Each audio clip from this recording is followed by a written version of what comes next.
Hey boos, in this video, I give commentary based on my opinion. Nothing is to be taken as factual. We are just here to have conversation. We don't expose and we don't sip tea on this channel. I'm giving you real talk straight, no chaser. Let's see if you can handle it.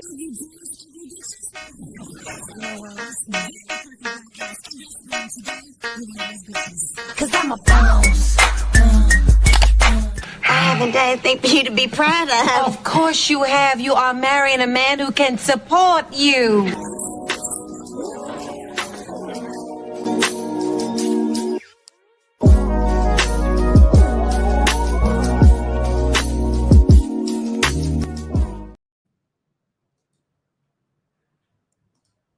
Okay.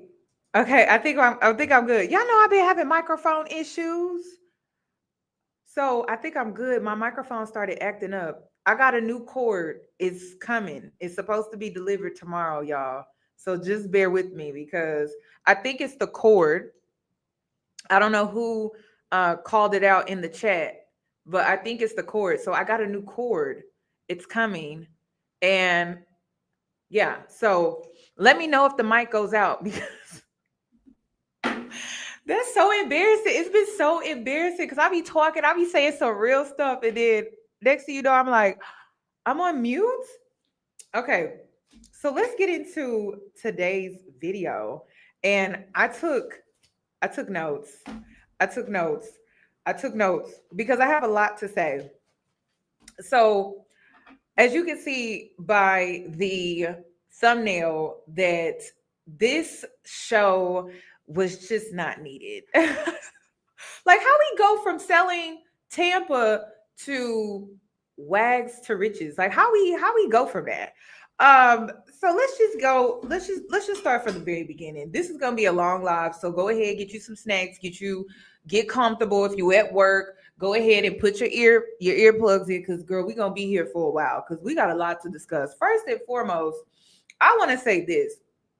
You know, I followed Sherelle because of selling Tampa. Actually, I went and followed all of the women that were on the show because I love the show so much. The show was so good. And I was like, finally they have a show that represents Black women in the way that I want to be represented. And then so I got really excited. I was like, oh my God, this is so inspirational. And I was just so thrilled. I have to say, I was just so thrilled, y'all. And then come to find out, they canceled the show. Now, people were speculating, saying that the show wasn't bringing in the ratings because Black women weren't bringing the drama.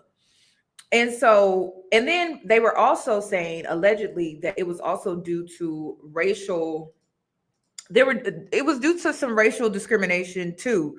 So that was kind of sad to learn because I love the show. The show was diverse among, different shades of Black when it comes to Black women.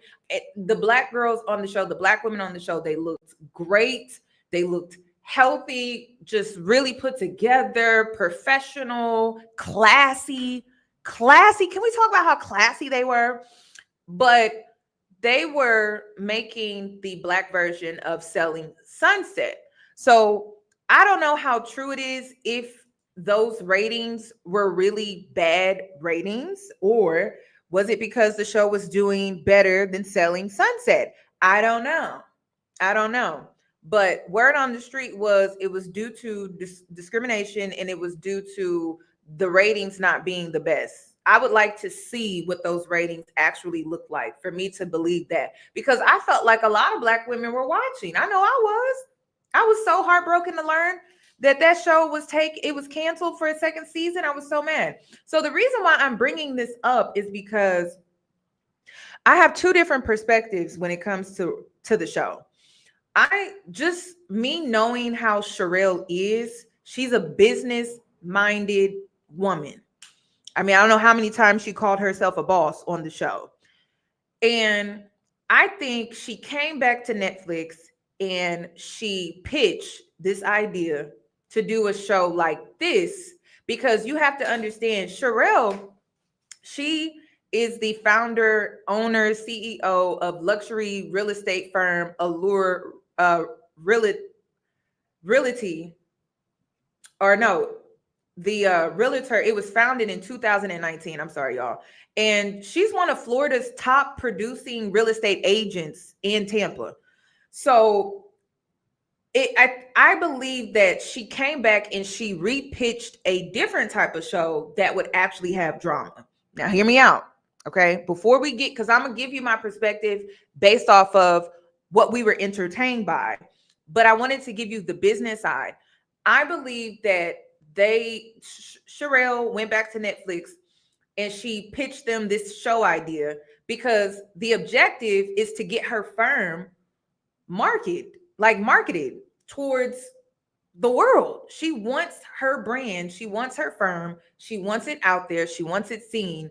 And so when they took Selling Tampa away, she came back and she was like, hey, let me pitch this show. If you look at the credits, Sherelle is in the credits. Okay. So I think that that's what took place here, sadly. And it makes me question if the ratings were down, or was it truly because it was competing with Selling Sunset, that's an all white cast, which is down here at the very bottom. So I think that that could play a role in this situation. I really do. Also, I want to talk about how I believe Sherelle and Stoney are business partners. So the drama on the show, I believe, could be orchestrated, fake, created for a storyline. Now, why would Sherelle and Stoney be business partners? Well, Sherelle has her firm, Stoney has her boutique. Stoney said several times on the show that she needs help with marketing. Sherelle wants the marketing for her show because she had it at one point and then they took it away. So what better way can you form a partnership that could help the both of these two Black business owners out, that could somewhat bring the drama?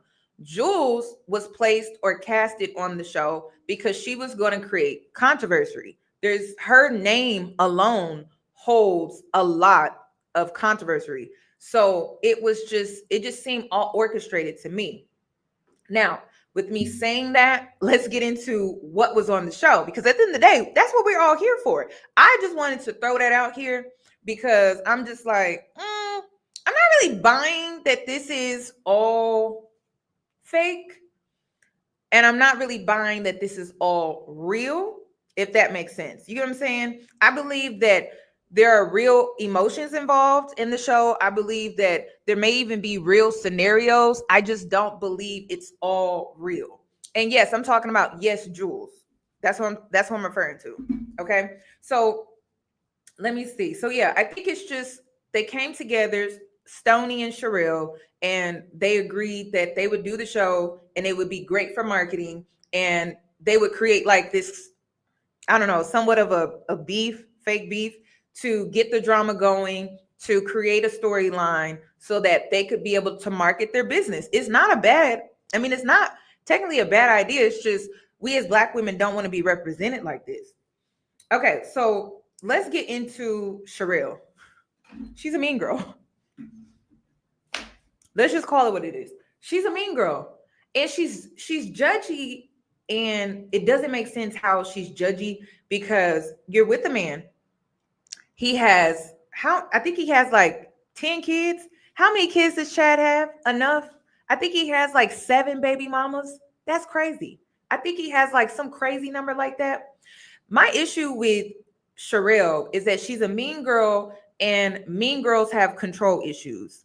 They like to dictate everyone around them. They like to control everyone around them because they get some type of power trip off of that. And my major issue with Sherelle is that she has all of these standards for women to meet, but she has very, very low standards for men. And it shows. It shows. Just look at her track record, which we'll get into when it comes to her previous relationships that she's been in with men. I don't like how she has all of these high judgy standards for women, but you have low standards for men. I just don't like that. That was very obvious. And then what was delusional for me when it came to Sherelle, she's a great businesswoman, but she is stupid when it comes to men because Ocho has never been faithful in any of his relationships. Not one. I mean, he gonna cheat on all the other women. He definitely gonna cheat on you. And her whole hung up is that, oh, she's been cheated on in the past. She's dealt with infidelity in the past to the point her most recent past relationship, she stepped out and she cheated back. What made her think getting with Ocho Cinco that was going to be a good idea? I just don't understand. I don't get that. I felt like she was being very delusional with that. And she doesn't make any sense when it comes to men at all. She does not make any sense to me when it comes to men. Also, did y'all see how Ocho sat down with the pastor to waste his time? Did y'all see that? This was the highlight of the show. Let me see if I can pull it up. Let me see. He just sat down with the pastor and was like, even though I'm already out here cheating on her, I'm doing this for her, but I'm not going to be faithful. I thought that was crazy. But I think it's this conversation. Let me see. Things that we're going to ask for. This dinner table conversation was crazy. And it makes me question if it was created for entertainment because it really didn't make any sense. And you can present to me whether you guys are amenable to what we want. First is trying to contract to lump sum alimony up front. Yeah. How much are we talking about here? Well, Sherelle's proposing $3 million a year. She wants alimony up front, $3 million a year. And you know what's so crazy? We really gonna get into it. That's why I'm like, get you some snacks. So we really about to get into it. You know what was really irking my nerves when I was watching this? She is masculine as hell. She's very controlling. She is very dominant, domineering, and she is difficult for no reason. Like, she's not even difficult within good reason. She has standards. She's a virtuous woman. She's difficult because she's selfish. And it's like, Ocho, why you always keep dating the same type of woman? Hold on, let me see if I can pull it up. I think it's here where she was like, I don't even want to make him breakfast. Like Oh wait, no, that's not it. Let me see if I can pull it up. Yeah, remember she was like, oh, I'm not cooking him a wife with, whatever that means to him. And you know what that means for you. But we're not married yet. Are you ready to be a wife again? I am. She don't want to be married. Y'all can't convince me Sherelle wants to be married. She don't want to do nothing that actually involves being a wife. She does not want to be married. And listen, there's nothing wrong with that. There's nothing wrong with that. Girl, you are with Ocho because of the benefits that it has with your business. Sherelle reminds me of Share 7 without the mean girl energy. And so, girl, you about your money, you about your bag. You're with this man because he helps your business. He brings more attention to your firm. That's the only reason. Like, that's it. It's really crazy. And then Ocho is more feminine. Like, did y'all pick that up? He's way more feminine. He's okay with her making more financially. Like, he's okay taking the back seat. Like, you can. You sure? Yes, I am. It's just a lot right now. Like, I have to make sure I'm mentally prepared for this. He has a lot of kids. And everything, they start coming out. The finances. Yeah. The courts don't look at just one when you're married. You become one. And see, she's concerned about her money. Listen, when you think of Sherelle, think about money. Think about money, money, money, money. And you know what's so crazy? Ocho overlooks that. Like, he overlooks it. He overlooks it. Like, And I think the reason why he overlooks it so much is because she makes more than him, but she's asking for $3 million in alimony up front, and Ocho is just sitting there entertaining it. That's what was so crazy to me. I was like, okay. I have to make sure financially everything is good before I just jump into it.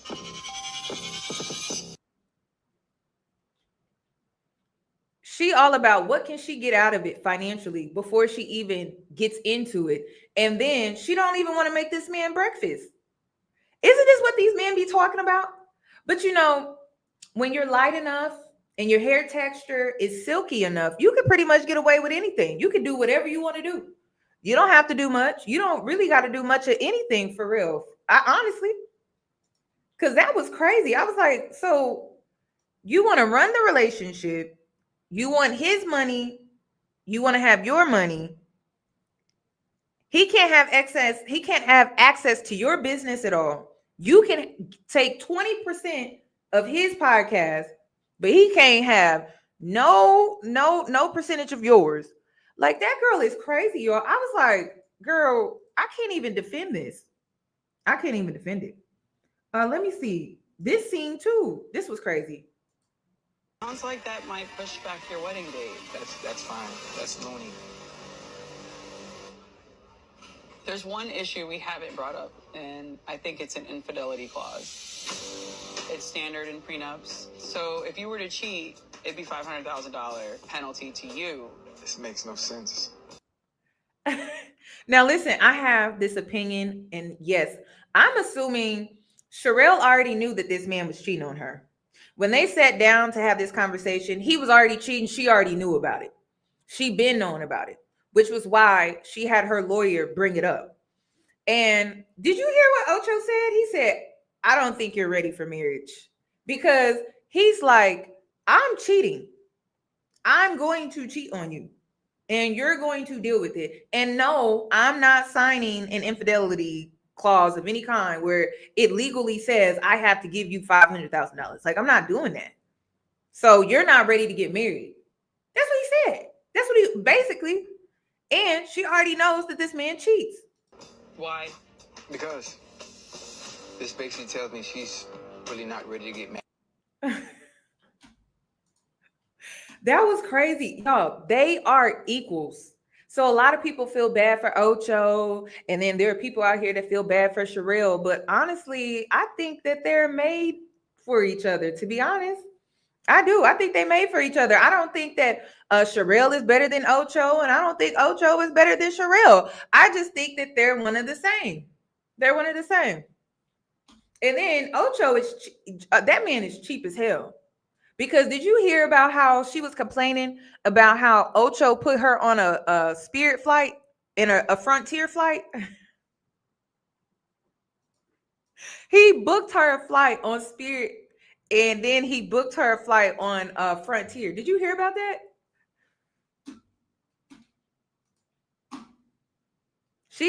No, I'm for real, y'all. I'm for real. That is not alleged. No. She was complaining about it. She was complaining. She was big mad. Like, what? Economy? And then it ain't even just economy. Like, Spirit Airlines? Frontier? Seriously? She was. So he cheat. She's all about the money. I don't see this relationship working out. She doesn't want him cheating. He wants to cheat. I just don't understand how they ended up in a relationship. Oh, wait, she slid in his DMs because she was upset at her ex-husband because she wanted a divorce. And so she decided that she was going to step out of her marriage because her current husband at the time cheated on her. And so she was just like, oh, I'm going to go cheat back. I'm going to slide in Ocho's DMs. And that's how their relationship started. I don't get it. So let's get into that. Let me see. Do I have another one?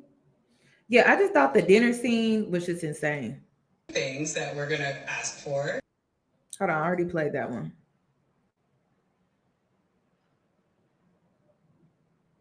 Okay, I think I heard it. Was it this one?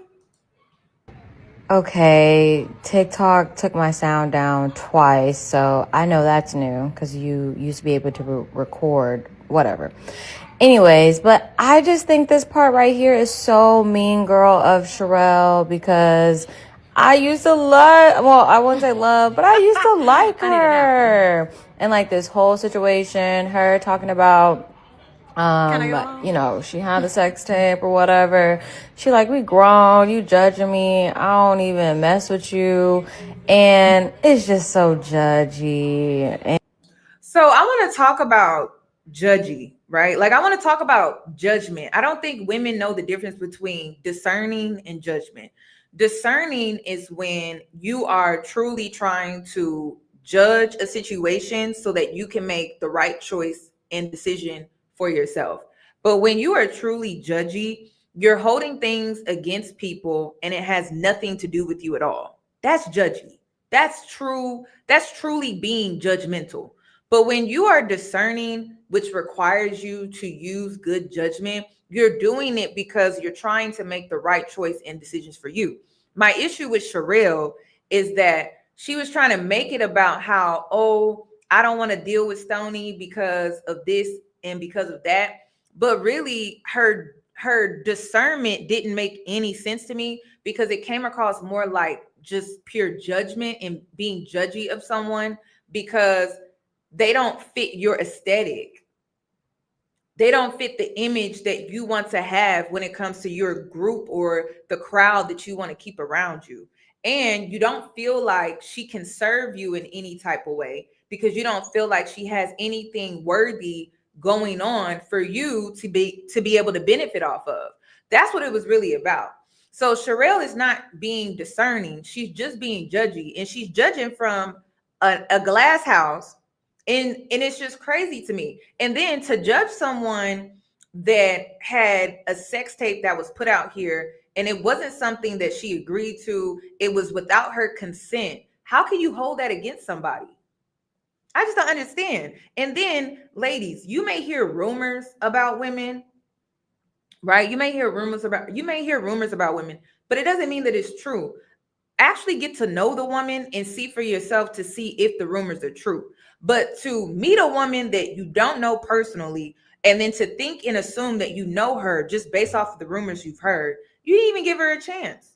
You just cast her off, you judged her immediately, and you didn't even give her a chance to really truly show you if she is who the rumors say that she is. Like, give her some time, like give her some breathing room. Yeah, I gotta be honest with you. The colorism on the show was very loud, which is why I won't be tuning in again. I can't tune into it. The colorism was very loud, and it just seemed like Stoney was outcasted, and it was because she just didn't fit the aesthetic. Like from colorism to the the camping, glamping, they were talking about what she had on. They was just picking her apart constantly, ganging up on her all the time, constantly age shaming her, and it was just really getting on my nerves. And then it's like all these women with a big age having asses is sitting up here acting like this. I would hate to be them at their age. Seriously. And then Sherelle, I'm thinking you 47. I'm not thinking you 37. I'm thinking Sherelle is 47. And it's crazy. I'm like, why does Sherelle look older than what she is? Because she's a beautiful woman. She's not ugly at all. She's a very beautiful woman. But why does she look older than what she is? And it's because she has this hardness, super judgy, somewhat bitter undertone to her, and she has control issues. And so when you carry that type of energy, it's going to age you very fast. Like it's going to make you look older than what you are. She's not ugly. She's very beautiful, but she looks way older than what she really is. And I think that's why she's carrying around all of that extra testosterone. I mean, it's gonna take away from your beauty, sis. It really is. It really is. It's just taking away. It's just stripping away her beauty. It really is. I just don't understand why she was judging Stoney about the sex tape. It made no sense to me. Y'all, she 37. Yeah, she's 37. That's why I was like, 37? She's 37. Another thing that I did not like about Sherelle is, this is why I labeled her a mean girl. She talks about women's business to other women when they are not around. She's messy. And then she's holding it against Stony, like Stoney's messy. And listen, Stony did get messy the last few episodes, right? But she's holding it against Stony like, oh, I'm better than Stony because she messy and I'm not. But it's like, Sherelle, sis, you're always talking about other women and their business to other women when they're not around. Sis, you're messy. Okay, let's call it spade a spade. And again, not only does she believe the rumors instead of using discernment, but she also spreads the rumors as well, which is why, how can you say Stony is just so messy and, I can't trust her and all of this? And it's like, girl, you're out here doing the very thing that you're accusing her of. Make that make sense. Then another thing that I don't like about Sherelle too, no one can outshine her. No one. All the women around her are sheep. All the women around her are sidekicks. All the women around her must kiss her ass. All the women around her, she has to have control over. All the women around her have to bow down to her. All the women. And you know what? The women around her do it. And you want to know why? Because they believe that because they're in close proximity to someone that has what she has, knows who she knows, can offer them resources. If she asks them to jump, and they'll respond, how high? And they'll do it. They'll do it. So she keeps a lot of women around her that don't really check her for real on her messiness and her cattiness, her passive aggressiveness, and her bullshit, and just how mean she is for no reason. Like, she's mean for no reason. She gives me, don't outshine the boss, because if you outshine the boss, we will have an issue. She wants everyone under her leadership, but it's through control. She wants everyone under her leadership because of control, not because I feel like she genuinely cares. And then another thing that she likes to do too is she likes to make it seem like she's helping people, but really she's just a control freak. That's it. Like, even MJ, people don't understand, like, oh, okay, what she's doing for MJ is cool, but really it's just about control. She sees herself in MJ, so she projects on MJ in a way to where she's mentoring her. But even MJ has some sense to see that that's not somebody I can get super comfortable around. That's not somebody I can get super close to. That's not somebody that I can really, really trust 100%, because she's a mean girl. MJ knows that Sherelle will go and tell her business. Like, she knows. But majority of MJ's business is already on Instagram, or it's already out there on social media. So it's not like, oh, this is a secret or this is private. But I noticed MJ goes to Alexis, someone that she actually trusts, when it comes to her emotions. She does not talk to Sherelle about her emotions. She does not open up to Sherelle about her emotions. She goes to Alexis. Okay. And that's the woman with the locks. She goes to her. She don't go to Sherelle. She goes to Sherelle for business and inspiration and someone that she can truly be inspired by, someone that she can truly look up to. But when it comes to really, truly being vulnerable, she goes to Alexis. Okay. Alexis is the woman with the locks, y'all. She's the woman right here. She goes to Alexis right there. And it made me just not like Sherelle anymore. Like, first episode, and then just Jules, when she sat down, gave the wrong information, speaking too fast, just trying to stir the pot. But yeah, anybody else feel that way? Because it was so mean, girl. And I'm like, come on now, Sherelle, you don't have to do that, girl, like that. Put her business out. Say I am messing with you because every time I hear your name, it's only escort and sex tape that comes up. Like, oh my gosh, Sherelle, like, you're grown, and you already said you've been wearing Ocho Cinco jerseys since you were a little girl, and which I think is so childish. Did y'all think that was childish? How she's every time she talk about Ocho Cinco, she sound like a little ass girl. That's why I had to ask how old she was, because I left a comment under on site on the blogs on Instagram, and I was like, how old is she talking like this? And it's so crazy how she comes across as a great professional, but like when it comes to these men, she childish. She is very childish. Now you with him, and that's weird enough. Okay. But then it's like she messy too. So she has a lot of childish energy. She really do. She got a lot of childishness just going on around it. Yeah, she was definitely a groupie. She was definitely, but you know what's so crazy? Ocho don't care. He likes how obsessed she is.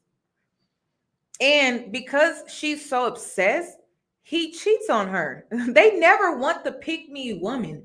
They are never faithful to the pick-me woman. Never. Never. It don't matter how amazing she looks, because Sherelle is beautiful. I will not take that away from her. But sis, he still cheats on you. He knows how obsessed you were before y'all even met. You slid in his DMs. You did everything that they be asking, and he still cheats on you, and he still won't be faithful to you, and he will be a serial cheater if you were to marry him, which means your only choice in the situation is to go through with this marriage, marry him, and know that you're going to be cheated on, or now you have to stay his 7th baby mama. That's crazy. That's crazy. I'm gonna move on, because let's move on to Miranda. Miranda is MJ. MJ was my favorite. She was my favorite. Was she anybody else's favorite? She was one of my favorites. She was. I actually felt bad for her because Kodak Black slid in her DMs right after she had turned 18. And that was really disgusting to me. Then she's young, but she seems smart. Like she seems aware, but she doesn't have control over her emotions. She does not have control over her anger. She's childlike in ways, but there are moments where you see how, okay, she knows what's going on around her. If that makes sense. Like she has a level of street smart about her. So I felt bad that she was failed. She was misguided. Her mother is horrible. Her mother is horrible. Her mother gave her horrible advice. Her mother is basically like, stay in this relationship for the money and the lifestyle. I don't give a damn about how you feel when it comes to your emotions. I don't care about how he cheats on you and how that makes you feel. You stay in this relationship because at the end of the day, all men cheat. All men cheat. She doesn't care about her daughter's well-being at all, not mentally, not spiritually, like none of that. Her mother is awful. And this is why she kind of gravitates towards Alexis when it comes to being vulnerable and things like that, because that's a feminine woman that she can be that way with. She can't be that way with Sherelle, because Sherelle, actually, her and her mom have a similar energy. So she doesn't really go to Sherelle or her mother to be vulnerable. She goes to Alexis. Alexis was the woman with the locks. When she went over to her house, sat down, and she almost started crying and choking up because she was talking about how all of the issues that she's dealing with behind Kodak Black. Kodak Black has manipulated this girl. So he's all up in her head, which is why she's pregnant again. She's already pregnant again, and Kodak had another baby on her, or just had a baby on her. And the reason why MJ stays is because he manipulates her emotionally.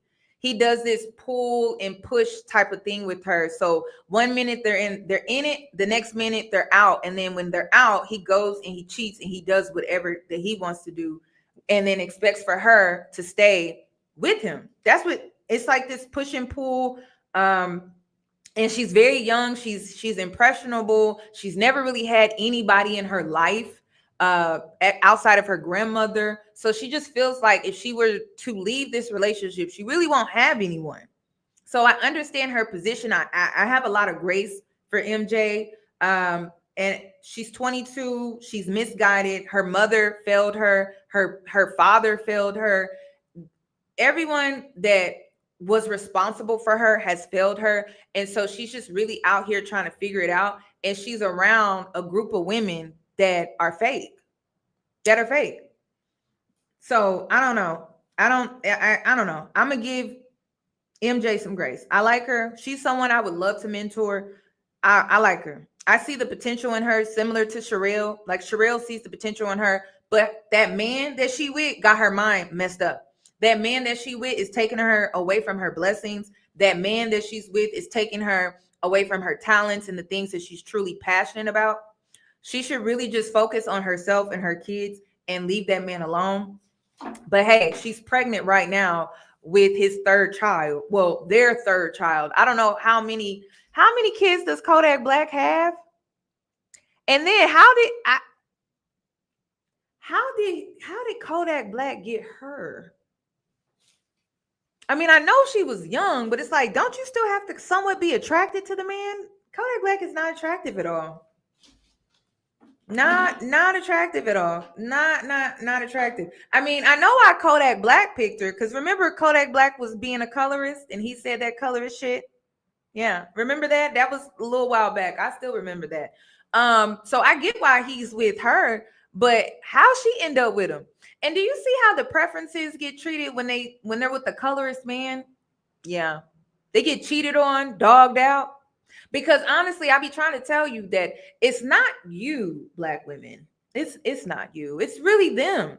And so because it's really them, when they do get with the preferences, they cheat and create all of these babies. It don't make no sense. And it's because they don't have any real self-esteem. They don't have any self-esteem. But they try to project it on you, and they want you to think it's something wrong with you, but it's really them. It's really them. That's why they go out here. They feel like they got to deal with all of these different women, impregnate all of these different women, knowing that they're going to have to pay. Because let's be clear, these women want their money. Sherelle wants Ocho Cinco's money, Chad's money. $3 million in alimony just to start off the marriage? That's crazy. Okay. And you see how bold they are and how men are willing to somewhat entertain their demands or agree to them? Crazy. That's why you gotta date men that like you, because when you date men that like you, you'll be surprised. You'll be surprised what they'll accept from you or what they're willing to do for you. You'll be surprised. You really will. So that's my whole take on MJ. I just want MJ to just hang around better people. I really do. I just want her to hang around better people. Also, Ashley was the woman. She had the charity event. I don't really have much to say about her. I respect the fact that she served in the military. I respect her for that reason. And if you don't know who I'm talking about, let me see if I can pull her up. Let me see. This is Ashley. Oh, no, that's not Ashley, y'all. That's Portia. I'm sorry. Damn. Is it this woman? Is it her? Let me see. Oh, no, that's Keita. I don't like her. I don't like her. I'll tell you, I'll get into, we're gonna get to her. We're gonna get to her very soon. Oh, that's Sade. I love her. Damn, so did I just not save her? Damn, I didn't save her. This is a mess. That's MJ for those that are confused. I could have sworn. Oh, hold on. Here she is. This her man. Okay, y'all remember. Okay, this is Ashley. Ashley, the reason why I don't really care for her, I just got to be honest. The reason why I don't really care for Ashley, she's a sidekick. She a sidekick mean girl. She go along with whatever's popular, whatever is the tea or the thing to be into. That's what she goes along with. Like she's one of those type of people where she just goes along with whatever. Like she's a sidekick. She is Sherelle's sidekick. Like that's how she came across on the show. Now, one thing I love, girl, where's your workout routine? Honestly, where somebody said her bodyguard, you know, she always coming in to defend Sherelle or agree with Sherelle. She's Sherelle's sidekick. That's why I don't like her. She don't have her own thoughts and her own opinions, and she a sidekick. I don't like women like that. Them the type of women you can't trust. They're easily influenced, and they're always gonna go along with what Queen Bee Sherelle, the archetype Queen Bees like Sherelle. Whatever they say, that's what goes. She's a yes woman. I don't like her. But listen, sis, come out with a workout routine, because she got a nice body. I can't hate on that. She need to come out like with a little workout plan, something. She need to do something. She served in the military. I respect her for that. But I don't like her. I don't like her. I respect her when it comes to serving in the military. I respect her because she takes good care of her body, and it seems like she puts in a lot of work when it comes to her fitness. But outside of that, I'm not really feeling her. I'm not feeling her. Also, somebody said maybe she's born with. I don't know. I have to look into it. Her family, just based off of the scenes that we were watching, they seem like they're very active. They seem like a very active family. So I don't know. But let's move on to Alexis. Now, I gotta be honest with y'all. I have mixed feelings about Alexis. When the show first started, like in the first few episodes, I loved her. I was like, oh my God, finally, like a decent woman on the show. But I questioned her character because, sis, how can you hang around all of these messy women? That's what I'm not understanding. Like that's what I did. Anybody else question that? Like, it's like, okay, she seems like really nice. She seems like the voice of reason in all the drama and in all the messiness. She gives great advice. But I don't know why she hangs around women who talk about each other, or she hangs around women, or she associates with women who talk about the other woman in front of her, knowing that she's associates with that woman, or knowing that she's friends with the woman. I don't get it. Anybody else question that? Because that's what I question. It's like, if you hang around women like that, I'm just assuming you have a similar mindset or mentality. Like there's something in common that y'all got going on, and I don't know what it is. Anybody else? Like, I really want to like her, but I'm like, how do you hang around women like this? Because she seems grounded. But then listen. I really thought about it, because I was like, she seems like a really great person, but I just don't understand why she's hanging around these type of women. But is this her ministry? No, like for real. Because I believe in the birds of a feather, they flock together. I believe in that. But I'm like, is she doing this? Like, this is part of her ministry? Like, what's her business? That's what I want to know. Is this part of her ministry? Like, she feels like she can be an inspiration or an example to other women. And so this is why she hangs around them, to be the voice of reason and to bring a more nuanced perspective to these situations. Anybody? Yeah, Alexis did speak up in certain incidences or situations. Like, again, she's always the voice of reason, but I always question that. I always question that. You think she plays nice? That's what I'm like, is she nice, or is she just playing nice? You got to watch them girls that play nice and they seem very nice, but all of their friends or the people they hang around is messy or just all drama. That's why I'm like, I don't know. Y'all, I'm in Houston, so like, girl, this show was triggering. It was triggering. It was triggering. It was very triggering. The brunch that Portia had at her house, that was the brunch that I ended up at.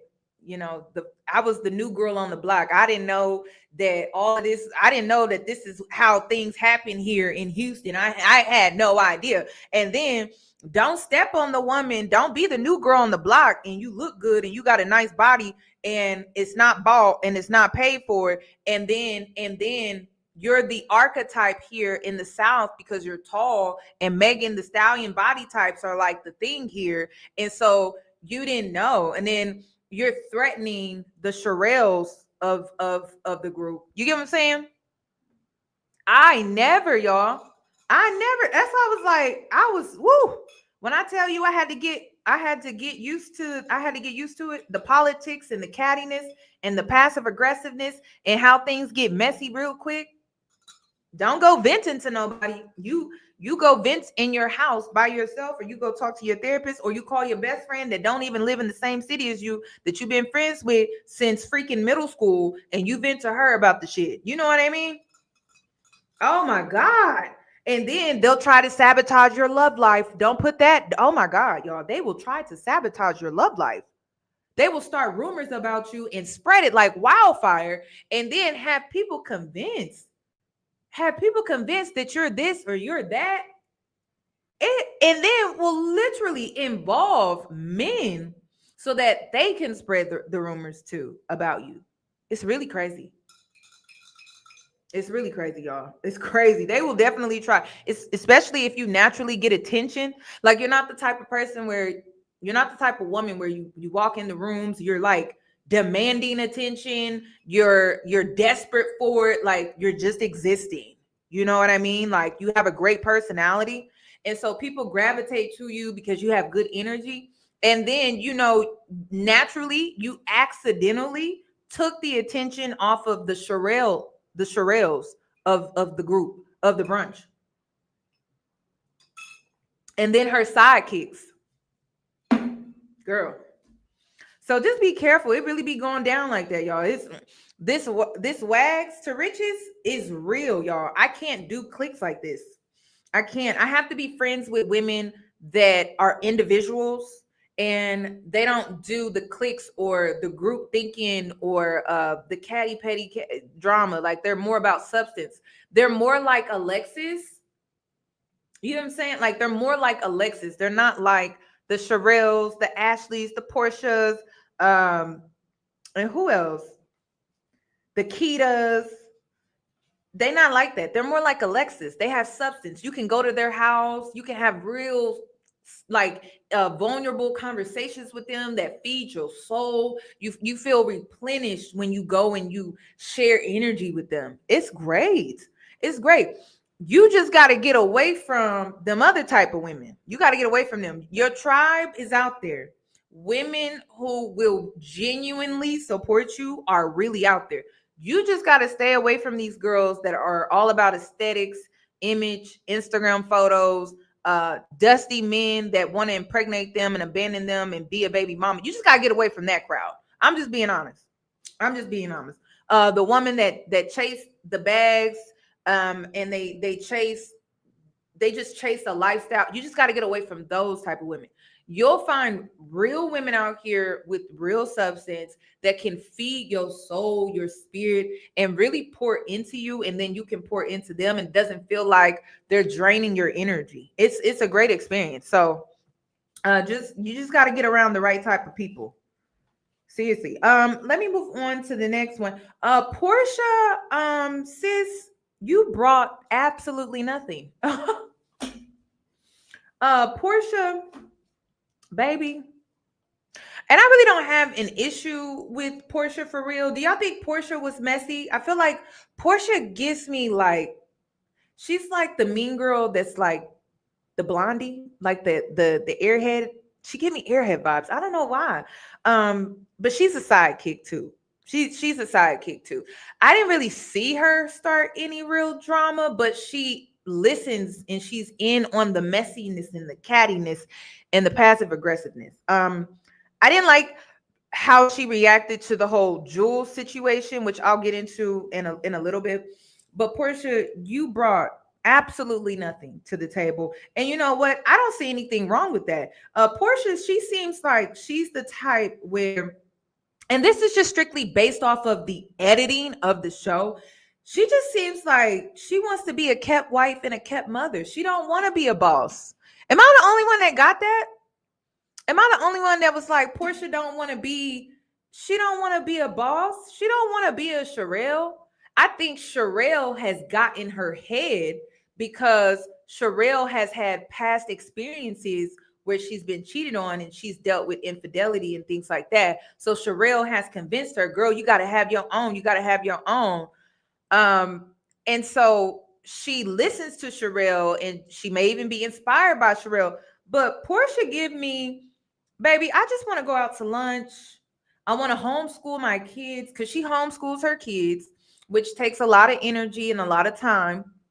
I just want to be kept. I just want to sit by the pool. I don't want to be a boss bitch. I just want to sit by the pool. I want to take care of my kids and I want to be with my husband. That's what she give me. She don't give me that she wants to be like this boss. But that's just based off of the editing that I saw. Yeah, like she just follows Sherelle's and just agrees to every little thing she do. But Portia just wants to live the soft girl life. I don't see anything wrong with that. I don't see nothing wrong with that at all. But yeah, she even created a brand, and this is why this is screams. I just want to be a mother and a wife.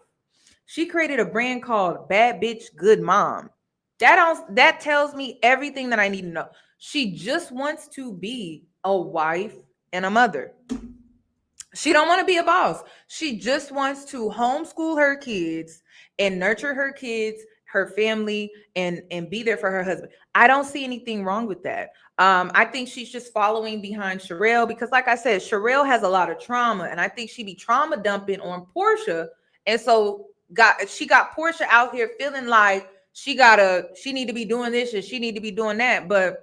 Listen, if you got a good man, sis, because it seemed like she got a decent man. It seemed like she got a decent guy. I don't know much about him, but the way he not only provides for her, but also helps her with the kids. It's like, girl, I think she the only one where he don't have prior children. I don't know for sure. I would have to look into that. But I think Portia's husband is the only one that don't have prior kids. He's a hands-on father. I'm like, girl, I think Portia just can't relate to these girls. And I think that's why she wants to move to Miami. She need to get around some women that just want to be housewives. Seriously. Portia don't want to work. She don't want to work.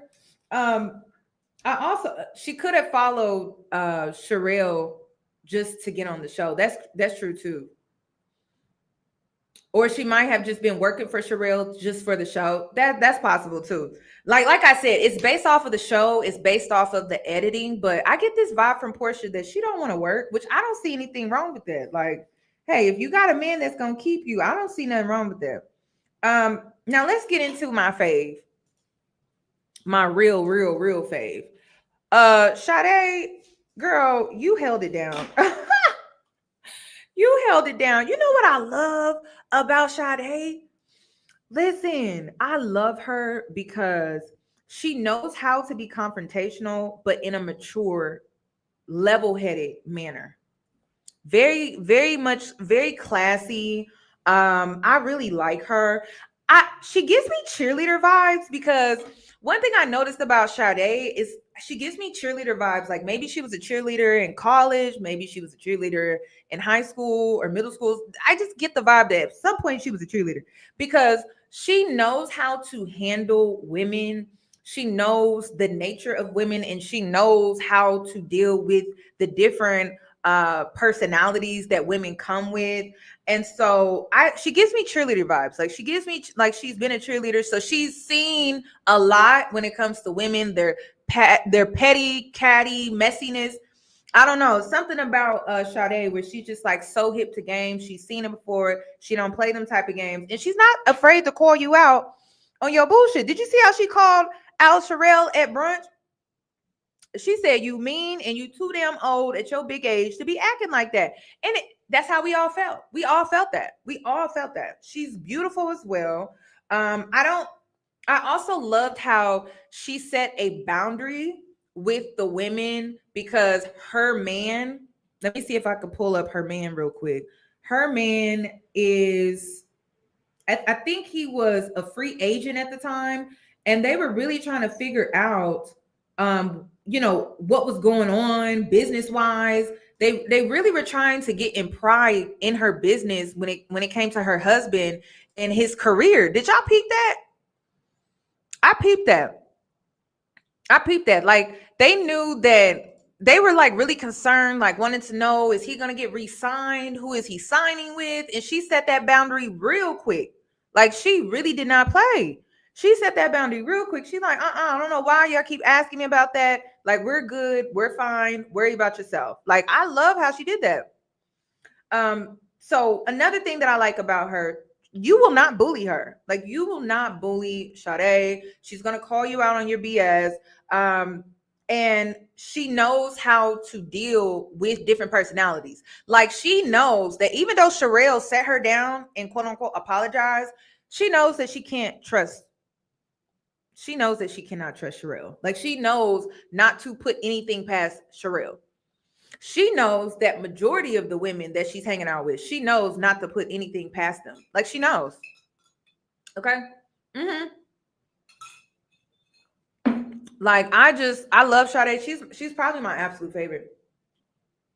I know. I was shocked too. That's crazy. That's crazy. That's crazy. You really don't know people until you know people. You know what I mean? You really don't know people until you really know people. And then some people change. You got to understand that too, ladies, that some people change. Like, I keep trying to tell people that not everybody can handle fame, clout, attention, and not everybody can handle new money that they get. Like, they start feeling like they can look down on people and they can dictate people and control people. And so it could have been that maybe you met her at a time in her life where she wasn't where she is today. And now that she is where she is today, some of that stuff has gone to her head. Now, do all successful people act like that? No, there are some very successful people out here that are very down to earth, very wholesome. They give back. They show love. They have a beautiful aura and things. But there are other people out here where they let that stuff go to their head. They really do. They let that go to their head, and it doesn't look good. So let's move on to Stoney. But like I said, I would have to say Sade, she's my favorite. I just like what she stands for. I like what she represents. And I just like how she's her own woman. She's everything that I talk about on this platform when it comes to being your own woman and being a woman that is not afraid to be yourself and to stand out. Or in some cases, you standing out may be you standing up for yourself. I just love everything that she represents. I really do. Like, that's somebody MJ needs to be hanging around. She need to get away from these other women, because these other women outside of Alexis, right? They don't offer nothing. Now, Stoney, I felt so bad for how she was treated on the show. I felt terrible for how she was treated on the show. One thing I have an ick for, and this is why I don't like cliques. I don't like it when women gang up on one woman and then they outcast her. I don't like that.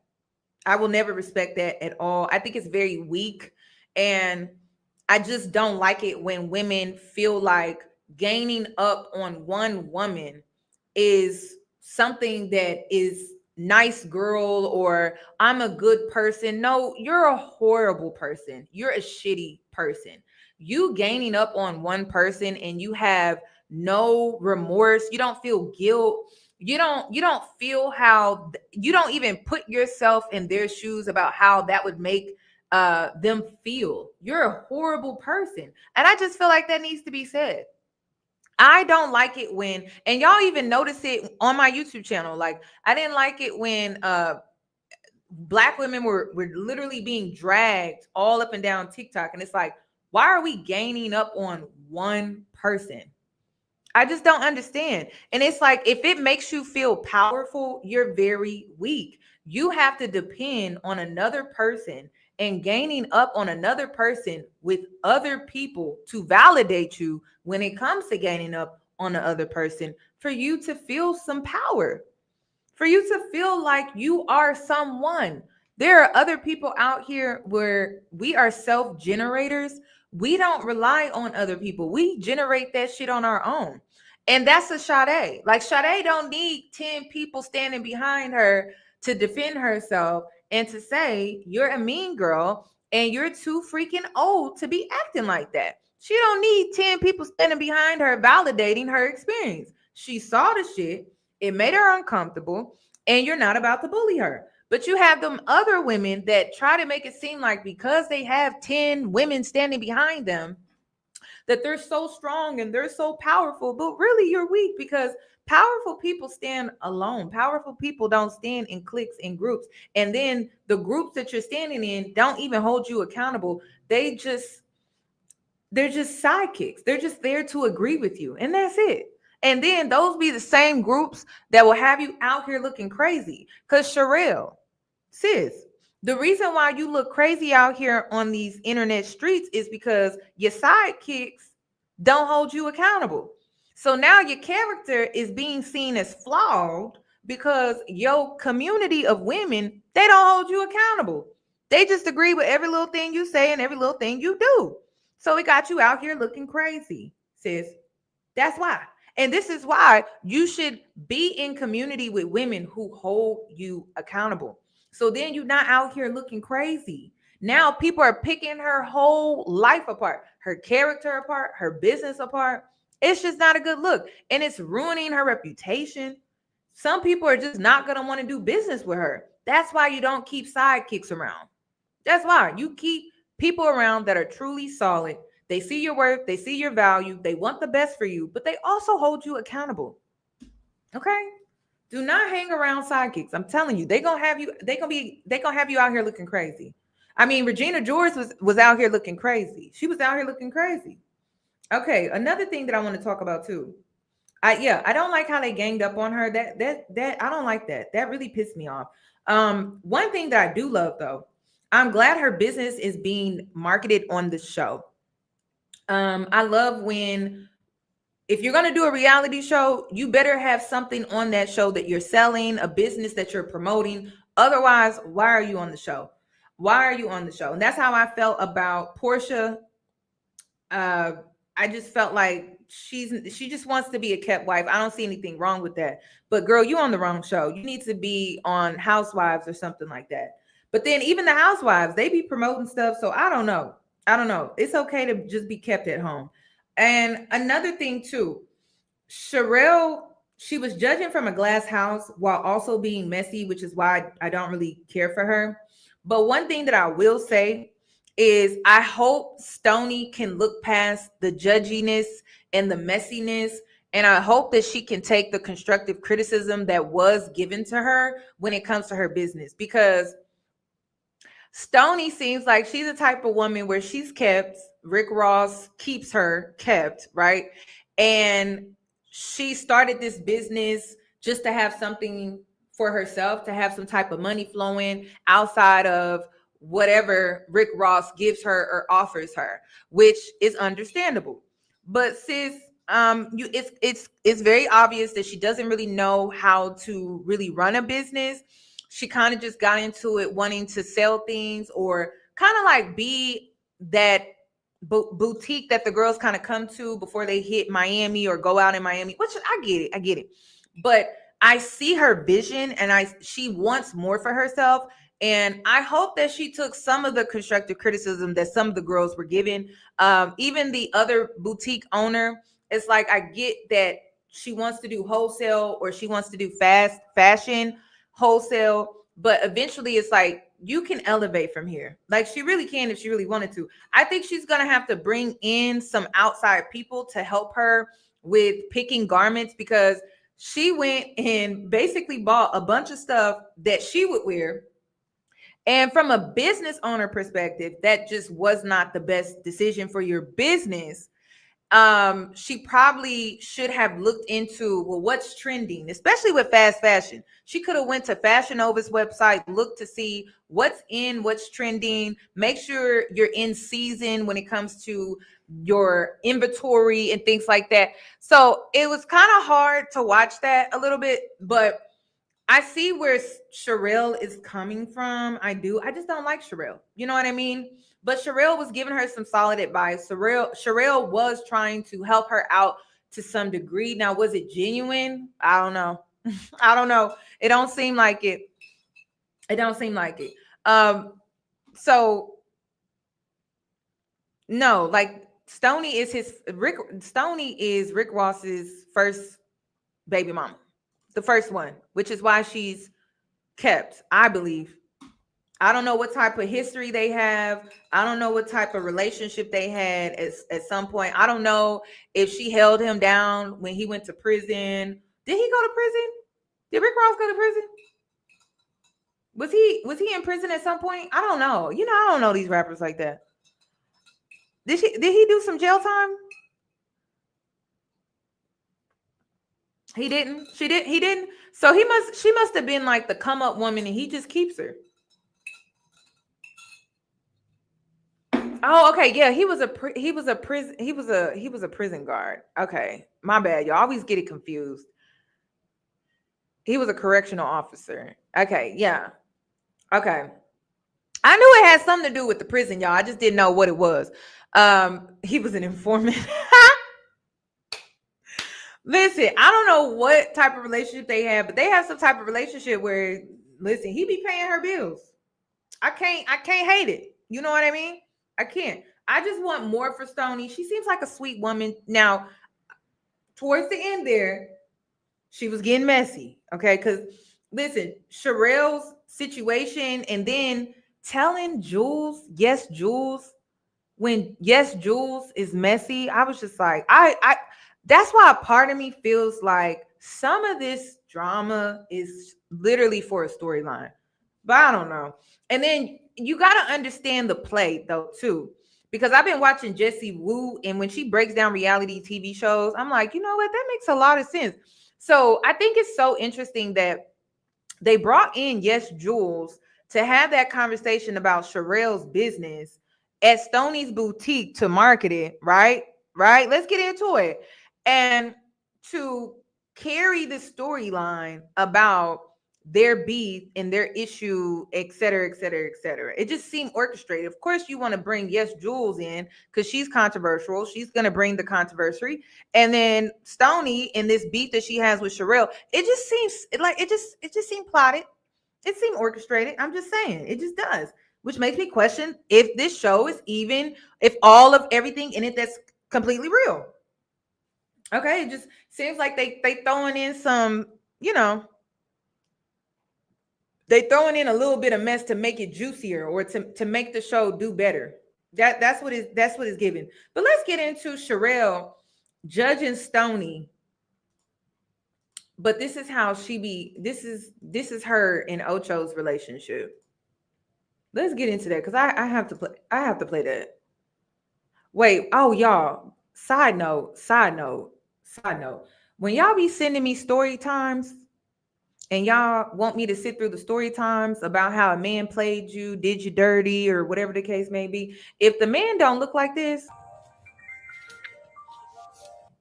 y'all don't bother me. Okay? And then the young girls out here, the young girls, okay?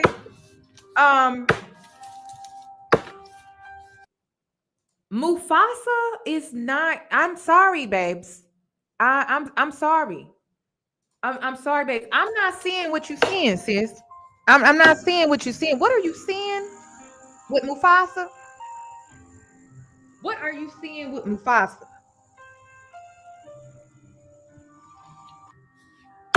I'm not understanding. Okay, so when y'all bring me the story times, this is what I expect. I'm like, I understand. That's what you're gonna get. You're gonna get understanding. That's all I'm gonna be like, I understand. Damn. Girl, I get it. I understand. Okay. But them other story times that y'all be bringing and then y'all be showing the guy and I'm like, I don't get it. I don't get it. I don't understand. I don't understand. That's why I be going in on you because I'm like, girl, I can't get over the fur vest or the fur jacket that the last guy had. I was just like, girl, he got you? How? How? I'm not understanding. But Mufasa, y'all, I'm not seeing it. I'm not seeing it. I don't know what it is. I mean, he got a nice body. He got a nice body, I guess, but I'm not seeing the Mufasa. I don't know why. Nothing against him or anything. I'm not seeing it. I'm just not seeing it. I don't know why. I didn't see it. I didn't see it. I didn't see it. He don't give that Morris Chestnut type of energy. You know what I mean? It's not, I think it's the energy that comes with men that I'm truly attracted to. There's a level of dominance and assertiveness that comes with men that I'm really truly attracted to. And Mufasa, he don't give me that. He don't give me that. He's not ugly. He's not any of that. He don't do it for me. You know what I mean? There's an energy that comes with the type of men that I like. And Mufasa, I'm not seeing it. I'm not seeing it. Nothing against them. Nothing against them. I don't see it. I don't see it. Okay. We're gonna move on. Okay, let's get into Sherelle throwing stones in a glass house. Snap back on are the ones, well, you cheated on your ex-husband for him. Like, y'all don't know my story. Y'all don't know what happened. We weren't married. He married me after I stepped out with Chad because he didn't want to lose me. So let's talk about that. Mm-hmm. You were in a relationship prior to meeting Chad. Yes, you were with my son's father. With your son's father, and you cheated on your son's father with Chad. Yes. You stepped outside of the relationship. It was done. Like, I went through so much with him. It was a lot. And it was to a point where I was like, whatever. Like, we were building a house and everything. We were not married, but we were together for 6 years. So, but it was so much after when you're getting cheated on constantly and you're staying there, like, you're pregnant and they're not there. They're out with their ex. It was so much going on in that relationship. And I finally had enough. I was like, Sherelle, do me. Sherelle, why can't you relate to Stoney though? I don't understand. I'm not getting it. And I left a comment. This was 3 weeks ago. This comment went viral. I said, women in the comments talking about, oh, she cheated back. I ain't mad at her for doing that. But what did it get her though? Question mark. And I said that 3 weeks ago before I even watched the show. I said, what did it get her though? What did it get her? Then I went on to say she is now a single mother and has, I guess, 3 baby daddies now. Because at the time I thought she only had 2, but 3 baby daddies when you include Chad, I'm assuming. And in 2025, oh no. She is now a single mother and has 2 baby daddies, well, 3 baby daddies that are serial cheaters. So it's like she keeps getting into relationships with men that cheat on her, that are serial cheaters, meaning they won't stop. They're like an Offset. They just keep cheating. They won't stop. So, like I said in this post, in 2025, let's normalize self-reflection. Instead of hopping from one relationship to the next, she did all of that and could have just stayed single in peace. Did Chad approach you knowing you were in this relationship? I approached Chad. Actually, this is what I did. I was laying on the couch because I was pissed off, and we had just got to arguing, and it was that Sunday, and I sent heart eyes because I was watching his story. I sent heart eyes, and he responded right back. And I bet he did. Of course. Whew. Chad has always been my celebrity crush. Really? Yes. For like years. Years. He was my favorite athlete. He's always been like, I have never felt a way about a man the way that I feel about Chad. Ever. I know, it's crazy. So when people say, well, it's karma, Sherelle. Yes, they be like, well, it's karma. You cheated on your husband for him. No, it's not, because I went through a lot. I should have left. And I think that was my biggest message to people when I was telling that story is, instead of trying to... I'm going to say it's not karma. You know what it is? Bad choices, bad decision making. That's what it was. But, you know, whenever you call out women making bad choices and bad decisions, you're jealous. You're a hater. You're jealous and you're a hater. Jealous and a hater of her bad choices and decisions, because she literally did all of that just to become a baby mama for a third time to a serial cheater. That's crazy. That's crazy. Okay. All right. Stay for your kids or for financial reasons. It's better to leave than continue to hurt each other. And that was the point I was trying to get across. Instead, I stayed, he proposed to me, and we got married. And I cut off communication with Chad, and he can tell you this. And we stayed married for like 7 months, and I was like, I can't do it. Mm-hmm. Like, you only married me because you didn't want me to leave you. And do you think he proposed to you because he knew that you were... I told him. I told him I stepped out. With Chad Ochocinco. Mm-hmm. With the Chad allegedly. But so when a man hears that you cheated on him with Chad Footlong Ochocinco, because that's the reputation he has. Chad, sir, you got a monster in your pants? Is that what's going on here? And then Sherelle, baby, I can't believe this woman is 37 years old, because I would be sitting up there keying about that, knowing that you started a group chat communicating with all the women that he was dealing with behind your back, probably because they slid in his DM similar to what you did, sis. I would not be keying. Like the girls that be doing that, where you be coming online and you be telling how good he is, other women see that and they be like, oh, well, let me see how good he really is, sis.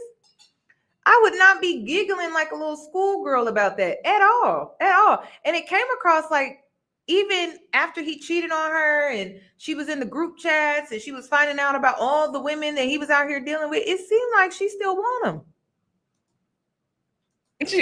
Would you like to confirm or deny that reputation? I'm not saying shit, so they can be in his DMs anymore. They gonna be in his DMs no matter what, sis. It don't matter. Oh, he like this. No. She said he has the size of a Twinkie, honey. So stay out his DMs. Stay out his DMs, scallywags. Leave him alone, child. Yes. Okay, so we won't confirm or deny that. But listen, all jokes aside, listen, when a man hears... Who I snap back on are the ones, well... Oh, wait. Who I snap back on are the ones... That's crazy. So, Sherelle. I don't even know what to say. So, also, let me see. Oh, here it is. Let me share the screen again, because I thought I had it. Because I got to show y'all this too. That's why I was like, why is she judging Stoney so much? I'm not understanding. When we were together, there was some going on, and I found out about it. Texting other women, around. I found out about it, and I was like, you know who I am? Like, I know who you are. I'm gonna respect what you have, but it is what it is, and nobody's perfect. I just feel like when things happen, be honest about it. Like, it shouldn't lead to that point of how I'm finding out. Yes, I went through the phone, and that's how I found out. But okay, because word on the street is that you discovered Chad was cheating on you with home surveillance footage. No, that's not true. That's not true. I went through the phone. You went through his phone, and what did you see exactly? women, just women everywhere. I mean, like photo. Okay, so when you and Chad were together, it was a monogamous relationship. When we were together, there was some going on, and I found out about it. Texting other women, else at him because of who he is. Chad is a fine man. Like, he's very good looking, and he's showing out now because he's in the gym. But yeah, it was. This is why I can't live the pick me life, y'all. I can't do it. I cannot do it. I cannot do it. It seems like it's a hard life. Was it text messages? Look at Carlos. Because I want to be. Listen, no, because I want to be able to make sure you clear the air. Because again, a lot of people did think he gave you an STD. He did not. Okay, so we want to make that clear. He never gave me an STD. Okay, so I'm glad. It's clear she's more obsessed with him than he is with her, and it shows. But it's crazy how he's in his feminine energy with her, and she's in her masculine energy with him. Make that clear. Yeah.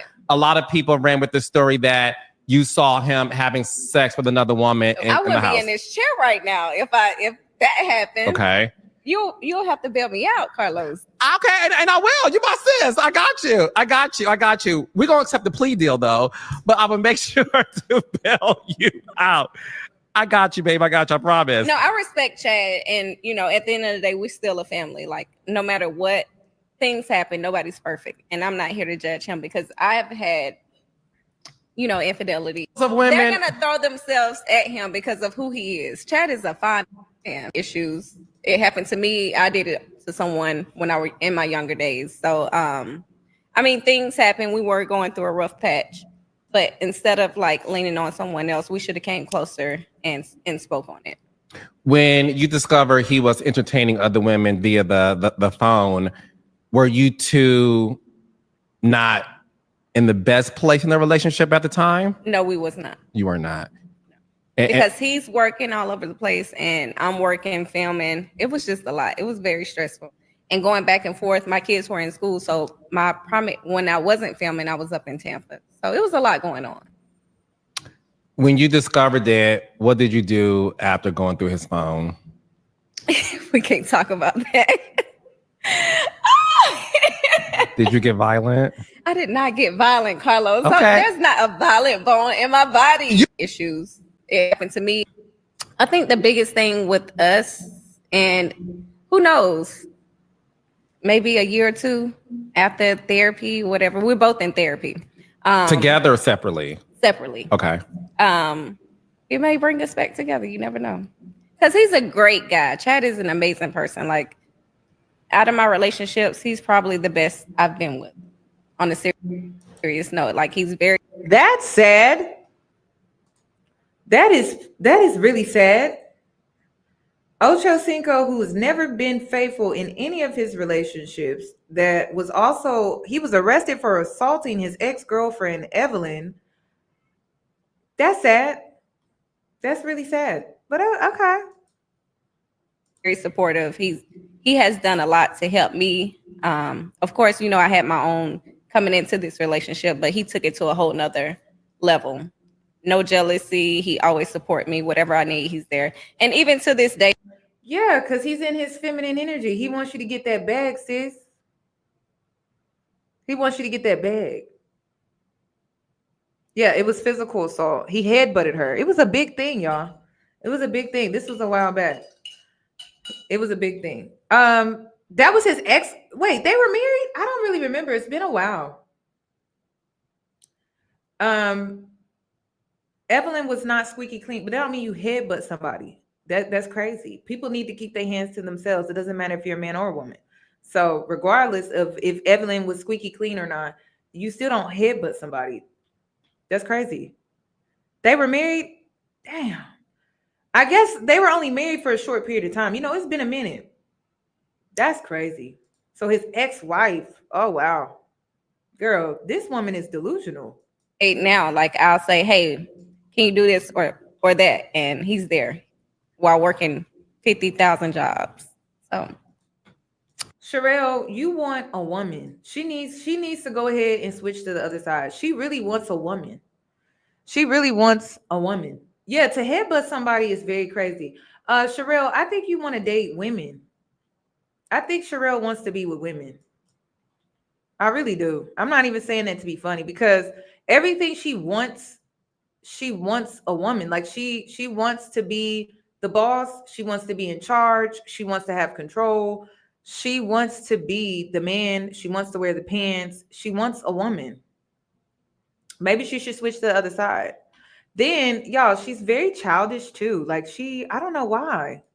I'm just so disappointed. Am I the only one that's disappointed? She tweeted and said, "This guy took me out on a date. He looked so nervous." And she said this. That's why I asked, I'm like, how old is she? How old is she? And then someone said 36, but she's actually 37. She did that because she was trying to get Ocho Chad's attention. She wanted his attention, so she felt like, oh, let me tell him I just went on the date because I know he watches me on social media. Why are you breaking with that beautiful girl? Have you seen me? Look at me. Like, huh? She left this. Look at this. This is me. Look at this. The fucking chocolate. The beef chocolate. This is not any kind of. This is really Wonka chocolate. She left this. Thank you, Mom. You know? She left me. She left me when I'm in my season too. You hear me? Here we go. She left you when you in your season? I'm in my season. Man, don't. You ain't got, man. Listen. She left me when I'm in my season. Why are you breaking with that beautiful girl? Somebody said his cheating season. Listen, Gotham City is in the back. You just gonna have to ignore the sirens. That's just crazy.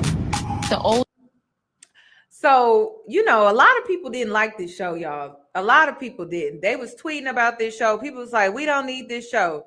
My issue isn't that this show is terrible. It's just, why get rid of Selling Tampa, which was a really wholesome show that showcased Black women in a really positive light? Why get rid of that and then take that away from us, take that away from the community just to show this? We have so much oversaturated content like this. We have baddies. We have so much content like this. Why can't we get Selling Tampa? Like, that was a really good show. That really motivated me. Like, that inspired me. I just don't understand. Like, I'm not saying like this type of content can't be around. Why can't we have both? Why is it this or that? Why don't we know how to create balance when it comes to what we're being entertained by? Because listen, are there other communities that have trashy reality shows like this? Of course, which is why I'm not like, oh, get rid of it. No, you can keep it. But why did we get rid of a wholesome show like Selling Tampa? I just don't understand that. I don't get it. I don't get it. I don't get it. So this girl tweeted, she said 20 minutes into WAGS and they already being mean to the only dark-skinned girl on the cast. Someone else tweeted, Rags to Riches is going to go down as one of the worst reality shows, not because it's not entertaining, but because it's just so trashy, mean, colorist, dumb, dumb beat vibes, yuck. Oh wait, they posted that one twice. This is my favorite. Women like Sherelle are so scary. You have such high standards for your friends, but you dating a man with 7 kids, and I don't know how many baby mamas. Girl, please. How many kids does Chad have? How many does he actually have? Anybody know? Anybody know? Let's get into Keita because I don't like her. I don't like Keita either. Let me see. Where's she at? Let me bring her back on up. I don't like Keita. Keita, girl, just be real with us. Just be real with us all. Just keep it real with us. You are there for the money. He has 8. Okay, he has 8. Okay. And how many baby mamas does he have? I can't keep up with all that. I can't count all of this and keep all of these damn numbers. This is ridiculous. Somebody said 9. Listen, it's up there, y'all. I don't know what number he's on. I thought he had enough kids to have a basketball team, but it seems like he's been expanding. But listen, I don't like Keita, y'all. Let's get into Keita for a sec. Keita Hill. She is there for the money. Now, the thing that really threw me off was her mother. Is her mama black? Is her mama black? The blue contacts was really throwing me off. Anybody else was just like, whoa, wait a minute. It was like, wait a minute, I wasn't expecting that. I don't get it. Is her mama black? Does anybody know? Also, did anybody else notice that Keita has an ego? She has a big ego. Her and Sherelle I could see them bumping heads, but Keita knows don't outshine the boss. 48 laws of power, don't outshine the boss. But I peep Keita has a major ego. I noticed her ego, which is why she got pregnant with Tyreek's 11th child. Now Tyreek has 11 kids. Seriously. And one thing I noticed about Keita, she's about her money too. She's about her money too. I think when they separated, because they have been together since 2018. When they separated, he was out here doing his thing. She was figuring things out in California. Things was a little rocky. Things were hard for her. And she was trying to start a business out there and it didn't work. And so she linked back up with him for the money so that he could help her with the resources when it comes to her being successful within her business so that she can get money. Okay. Listen, are there black women out here that have blue eyes? Naturally, yes. I don't think those eyes were natural though. I think they were contacts. I don't think that they were real. Also, but I noticed Keita's ego, which is someone that you cannot trust. Because even with Sade, she was trying to single out Sade with the whole skybox issue at the game and all of that drama that was associated with it. And it was because you were messing up Keita's money. And that's what Keita is all about. Keita is about that bag. She is about that money. All of these women really are. They about that bag. They about that money. Any means necessary. They will deal with disrespect. They will deal with outside babies. Hell, you can spit in their face. They'll take that shit. They will deal with whatever. As long as you coming with that money, they cool with that. They are cool with that. But you notice how Keita is a wife, and so she feels like she's better than all the other women. It's like, girl, you're not better than. She thinks she's better than the other baby mamas.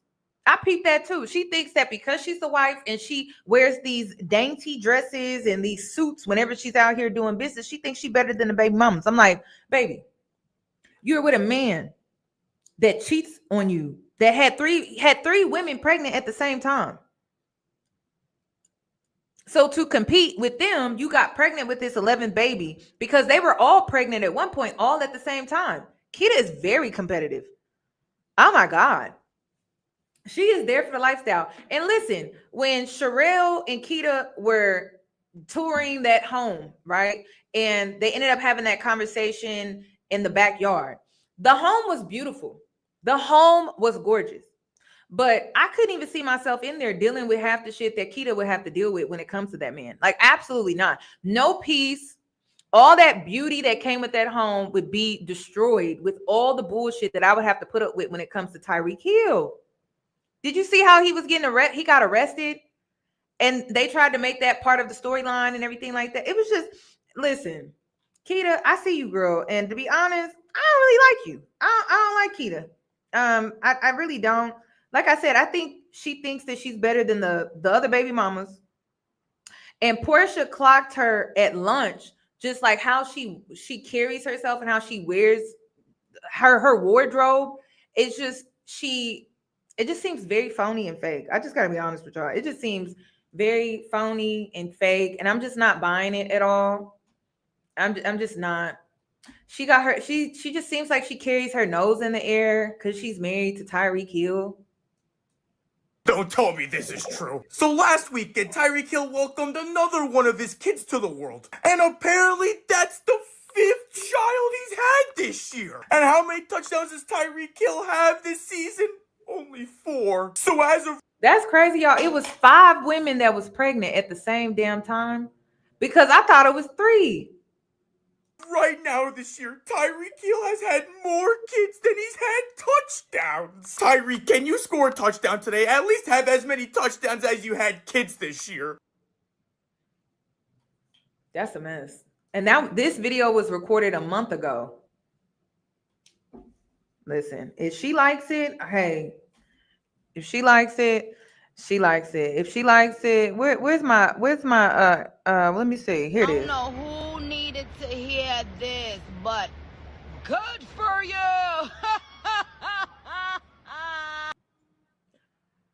If she likes it, hey. But yeah, she's trying to okay, so Sherelle is bringing her in and everything, but Sherelle, baby, Keita wants your spot. Just so you know, because she wants your spot. She wants your spot.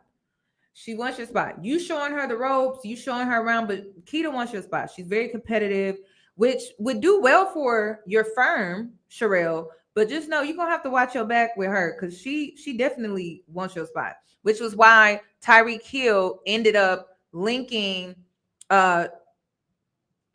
Tyreek Hill was talking to Chad Ocho, and then Tyreek was able to get her connected with Sherelle because I believe Keita wanted to get linked with Sherelle. I don't think it was Tyreek wanted me to work with you and show me the ropes and da-da-da.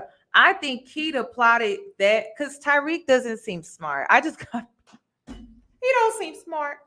She seems like she's truly the brains of the operation over there. So I believe she came up with this plan. She saw Sherelle. She saw everything that she's doing. She's now moving, or they're now in Florida because he got traded to the Dolphins or whatever like that. And she was like, I want to rub elbows with her. I want to work with her. I want to learn from her so that I can have my own thing going on. And so she talked to Tyreek. They probably pillow talked about it. He reached out to Chad. Chad was like, oh, that would be a good look, da-da-da-da. And then they got connected. But Sherelle, Keita wants your spot, just so you know. Also, her mother also wants her to stay for the lifestyle and the money and things like that. Did y'all see her mom's like, every time I see something with you and Tyreek, I just go into prayer. I just go into prayer, and I'm just like, lady, just say you want your daughter to stay in this marriage and deal with his bullshit for that lifestyle. Please cut the BS. That's what was irritating me. It's like even Keita, when she was trying to explain how he had 3 kids, 3 women pregnant at the same time, and how they worked through it and how they did. It's like, girl, cut the bullshit. Cut it. Okay. You staying with this man because of what he can do for you. And you want the lifestyle and you want the money. Cut all of that. Please leave. Please stop. Please stop. And she's okay. So he will continue to cheat on her and she will continue to overlook it. So let that man cheat in peace. I don't want to hear, don't create a storyline on the show if the man get another woman pregnant, because you are there for the money, you are there for the bag. He's going to continue to cheat and you're going to overlook it. Let me see. Also, let's get into Jules. Now, I don't like Jules.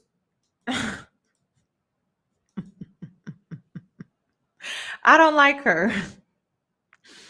I really don't. I don't like her. Oh, y'all want to see what her baby daddy look like? Because everybody kept, like, I was like, who is Duke? Like, everybody keep talking about this man. Let me show you. Let me show you what this man looked like. Because everyone kept talking, Duke. I'm like, who is this man? Here he is. That's her baby daddy, y'all. This is the baby daddy.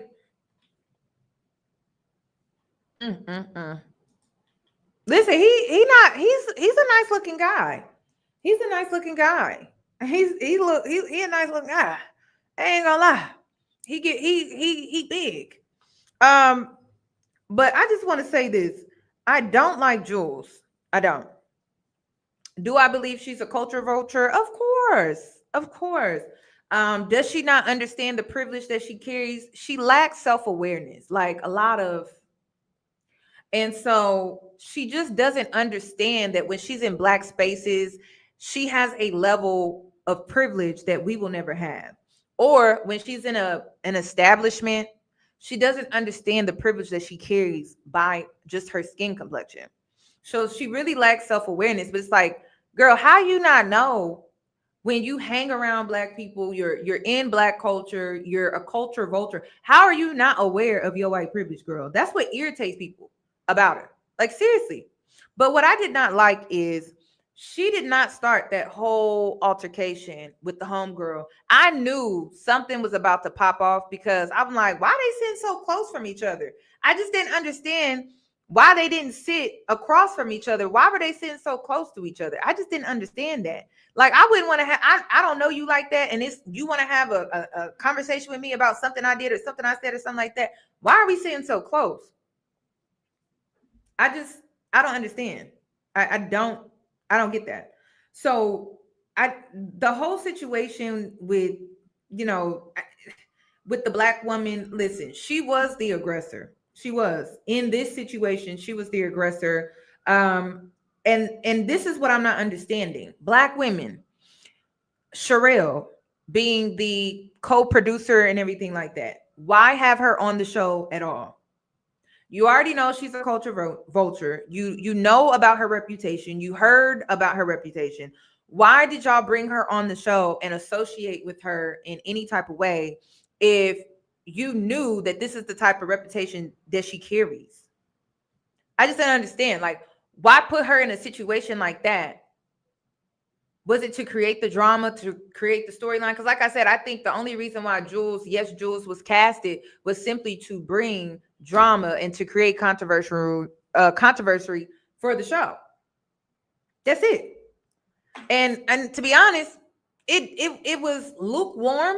It was very lukewarm. It wasn't even believable because the black woman in the situation was the actual aggressor. First of all, you're not about to get up in my face and put your hands on and touch me and get all up in my face. And then I'm going to just sit there and be like,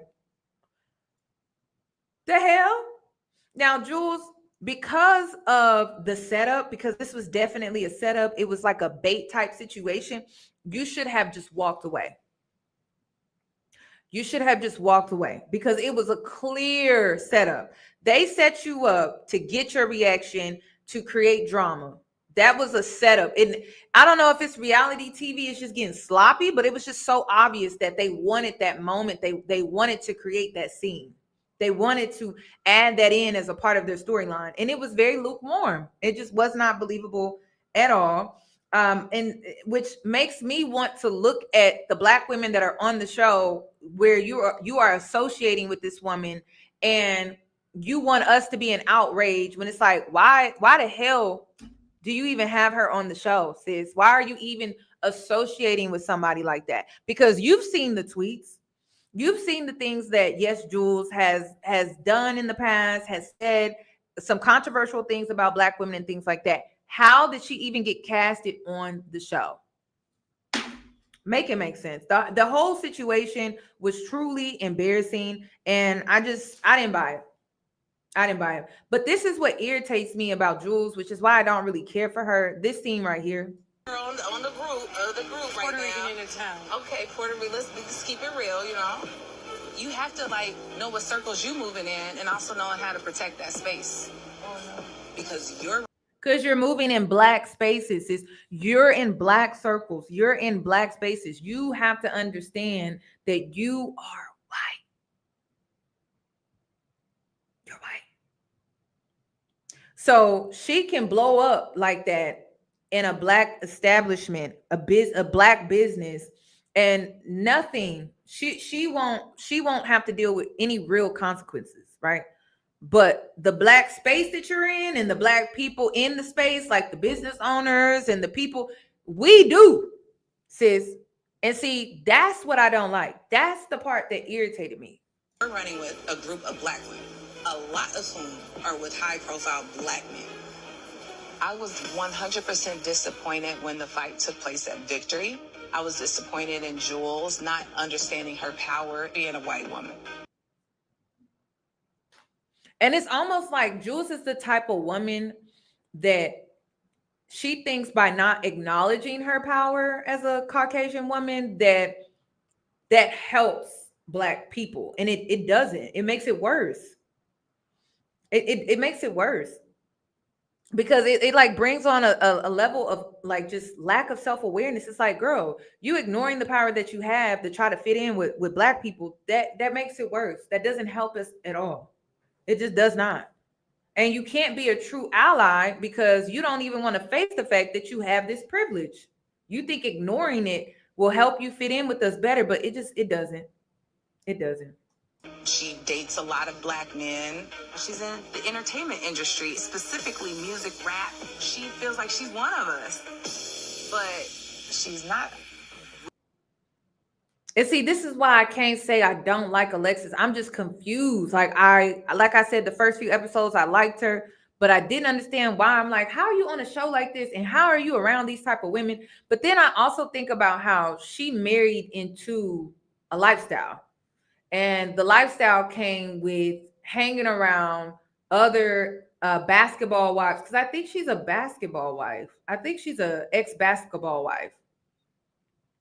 So I think that's how she kind of got like kind of clicked up or linked up into these spaces, is because of her ex-husband.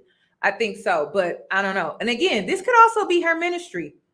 It could be her ministry. Some women do that. I don't know. Y'all let me know. We all know the politics around what it means to be black in Florida. Florida is a stand your ground state. People will shoot first and then ask questions later. Damn, let me stay my ass out of Florida then. Oh, wait. I'm in Texas. Okay. Let's see. I know I like Alexis because she's very mature. She's just the voice of reason. She gets it. She understands. She's educated. I do. I can't say I don't like her. I'm just confused on her. When it just like, why are you hanging around these people? I don't get it. I don't understand. I don't get it. Okay, like now let's get into what other people had to say about the show. Hold on. W.A.G.S to Riches on Netflix does an amazing job of revealing the dating preferences of successful black men. Sadly, it also shows how rare it is for dark-skinned black women to be seen and represented in successful black spaces, especially in America amongst the black elite. All of the footballers' wives. One thing I can't help but notice is how all of them basically look the same. They're all carbon copies of each other. They may be different shapes, ages, sizes, but there are two things that are pretty similar in all of them: skin color and hair texture. The show is really a microcosm of the dating preferences of successful black men, not just in America, but across the Western world and probably worldwide, actually. All of the black women that are featured in this show have either caramel or olive type skin with loose, wavy, curly textured hair, if not straight. You can really tell a lot by an individual or a group of people just by their choice in partners and who they choose to date. It's no secret that a lot of black men who enter the upper echelons of society feel like they need to be more relatable to the people in the rooms that they walk into. And then you get darker skinned women, all right? And a lot of these darker skinned women remind these athletes of their mothers, their grandmothers, their cousins, all of which would have been present with these men in their struggle. So they see these dark skinned women and think struggle.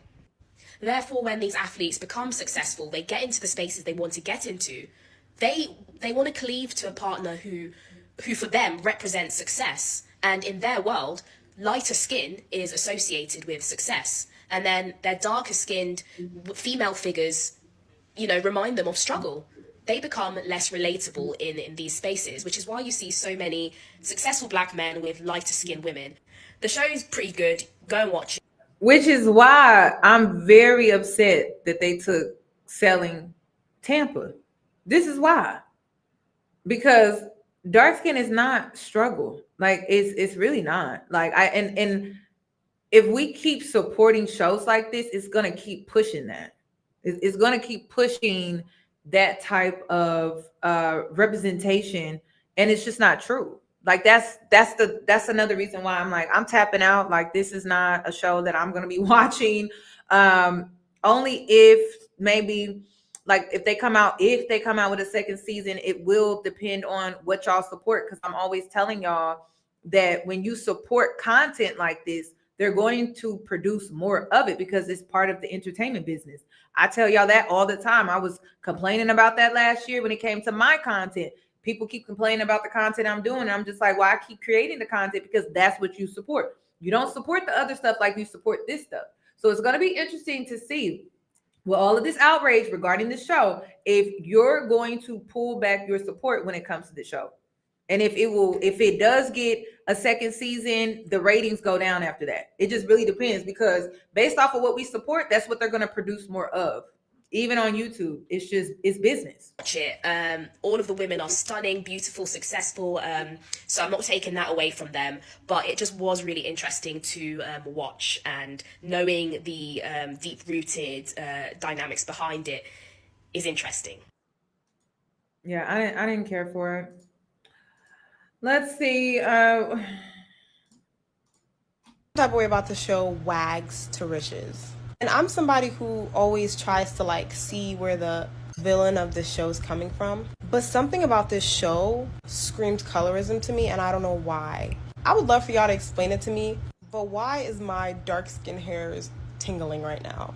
It's like I almost don't want to fall into it and tell myself it's colorism going on, but something is so off with that show.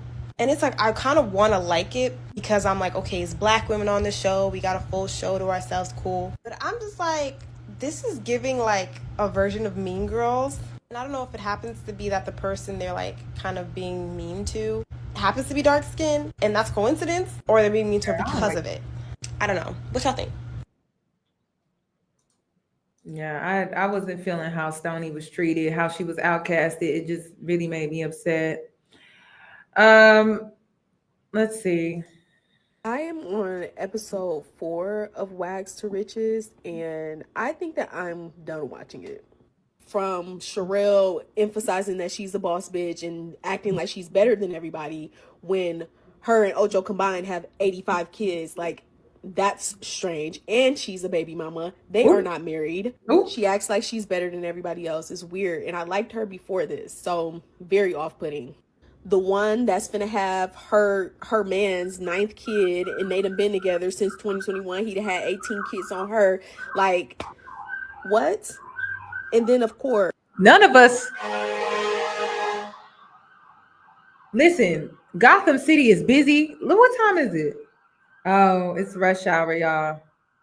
Anyway, we can't keep up with the number of kids these men actually have. I think she's the 11th. He has 10 kids, and then she got pregnant, which would make the 11th child.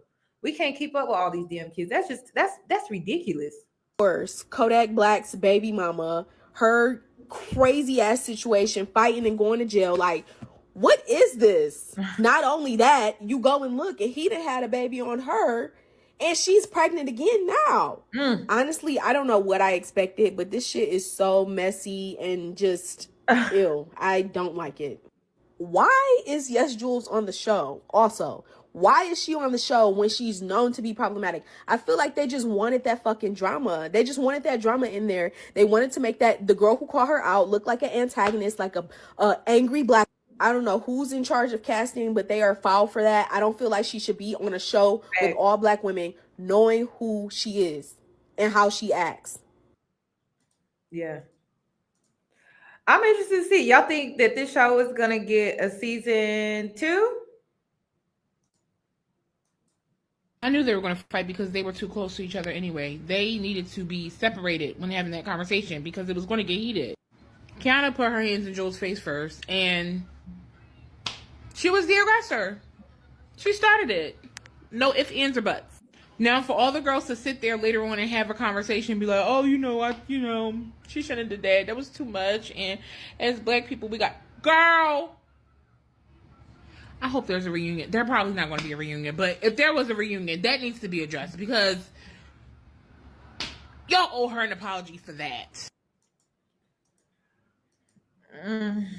I mean, an apology?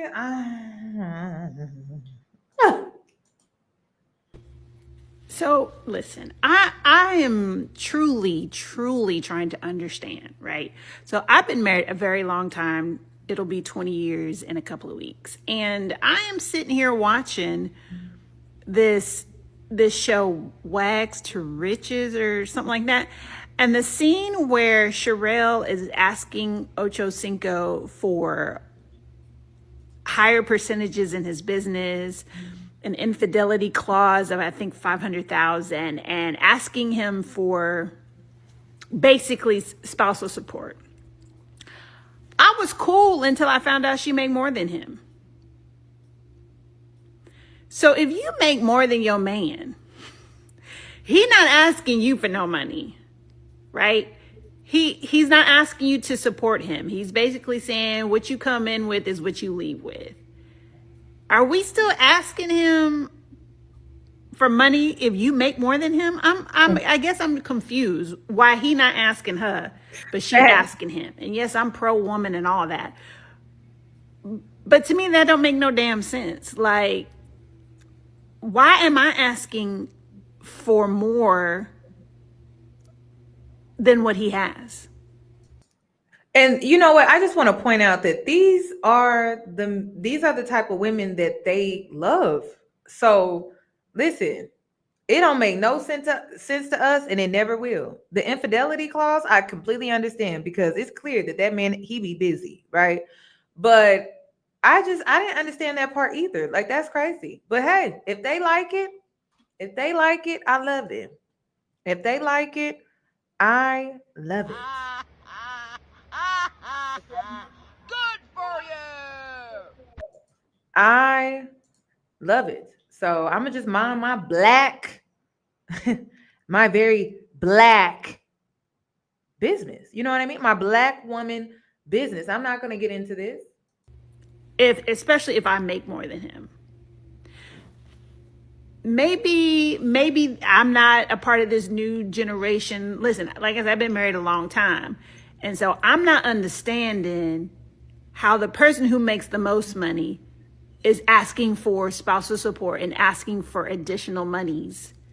If you make more, that's like your man saying, hey, I make more money than you, but if we are to divorce, I need for you to pay me. That's crazy. Huh? Yeah. Yep. I don't think it really made any sense. Do y'all think that part in the show was just for entertainment, or do you think it was real? Part of me feels like that scene was just for entertainment, but I don't know. I don't know. Okay, I'm gonna have to do like a WAG series because their content is just the gift that keeps on giving. Because Sherelle. First off, lady, she said Chad has 8 kids. I have 4. I have the last one. That makes 11, ma'am. Damn. Maybe he was drinking on the boat, but if I'm calculating, that's 13. But this is what's blowing me, y'all. When she used to go in the boutique with her home. Yo, you know what I love about us? We can't get the number right when it comes to these kids. She done said 13. And I'm like, I don't know. I don't know. Y'all said 8, 6, 5. I just love how we have no idea. We don't know. We don't know how many kids it really is. She said 12, 13, possibly. Homegirl shopping, asking for marital advice. Talk about how her and Chad did the whoop-de-doop. He got up and was like, I'm hungry. And she said, well, I'm hungry. And he said, I'm hungry. And then he got mad because she didn't make him something to eat. And he went to McDonald's.